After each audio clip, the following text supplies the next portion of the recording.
ধান চাষ করি, ক্ষেত খোলার কাজ করি, এই সমস্ত কাজ বাজ করি। সারাদিনের এখন বর্তমান আয় আছে 600 টাকা। প্রতিদিন কি 600 টাকা আয় করতে না, পারেন? প্রতিদিন হয় না, ওই কিছুদিন হয়, কিছুদিন হয় না, এইভাবে চলে। সংসারে এখন 4 জন লোক আছে, বাড়িতে জমি জায়গা নেই, ওই লোকের জমি জায়গা ভাগে ভাগে টাগে করে খাওয়া হয়। আর আর কিছু নেই, ওই একটা গরু আছে আর এই ক্ষেত খোলা কাজ করি খাই।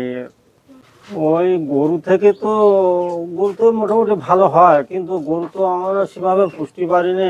মানে এখন একটা বেচিলির দাম 7-8 টাকা, কিন্তু একটা 1 বিঘে বেচিলি কিনতে গেলে 8-10 হাজার টাকাতে কিনতে হয়। এতে করে আমরা গরু গাছের তো বেশি আমদানি, কিছু পুষ্টি পাচ্ছি না, ওই একটার বেশি গরু পুষ্টি পাচ্ছি না। কি গরু আছে আপনার? একটা বকনা বাছুর আছে। আগে ছিল 3-4টে ছিল, এখন তো আর 3-4টে ভরা সম্ভব না, এখন ওই একটার বেশি পুষতে পারছি না। এই যে একটার বেশি পুষতে পারছেন না, এর কারণটা কি? কারণটা হলো 1 কেজি পালিশের দাম এখন 40 টাকা, 1 কেজি ভুসির দাম 50 টাকা, একটা বিজলির দাম 8 টাকা। কি করি আমরা গরু গাছে পুষবো বলেন? আপনার সংসারে কি আর কেউ আছেন? আর কেউ ওই একটা ছেলে, একটা মেয়ে আর আমার স্বামী স্ত্রী। তারা কি ছোট? ওই 18-20 বছর করে বয়স হয়ে গেছে ছেলেটার। ছেলে কি করে? ছেলে ওই ভাটার কাজ করে। তো তার থেকে কেমন আসে? তার থেকে ওই 70-80 হাজার টাকা দেয় মাসে, এই বছরে, মানে 6 মাসে।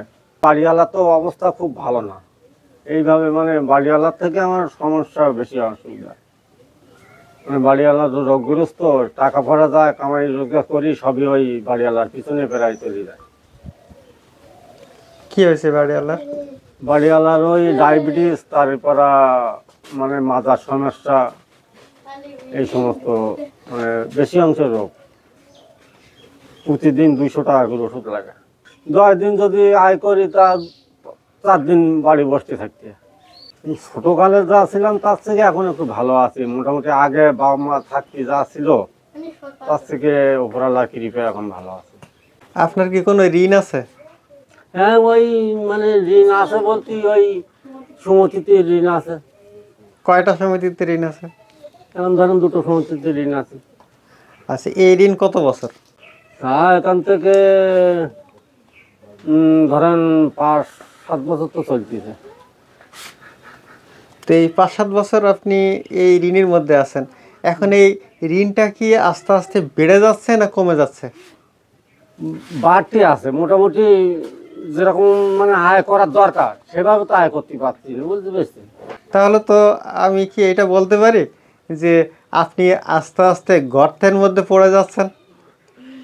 ধরেন তাহলে সব মিলিয়ে বোঝা যাচ্ছে যে মনের দিক থেকে আপনারা ভালো আছেন, এটা বলতে চাচ্ছেন, হ্যাঁ, কিন্তু আসলেই ভালো নাই। আসলেই ভালো নেই। ঋণ থেকে কিভাবে মুক্তি পাবেন? এই মুক্তিটা আপনাকে কেউ পাবিয়ে দেবে না, আপনার মুক্তি আপনাকেই পেতে হবে। তাহলে আপনি আজকের থেকে অবশ্যই ভাববেন যে ঋণ থেকে আপনি কিভাবে মুক্তি পাবেন। এই চিন্তাটা যদি আপনার মাথায় থাকে তাহলে আপনি সফল হতে পারবেন। তো ঠিক আছে, আপনারা ভালো থাকুন এই কামনা করে আজকে এই পর্যন্ত।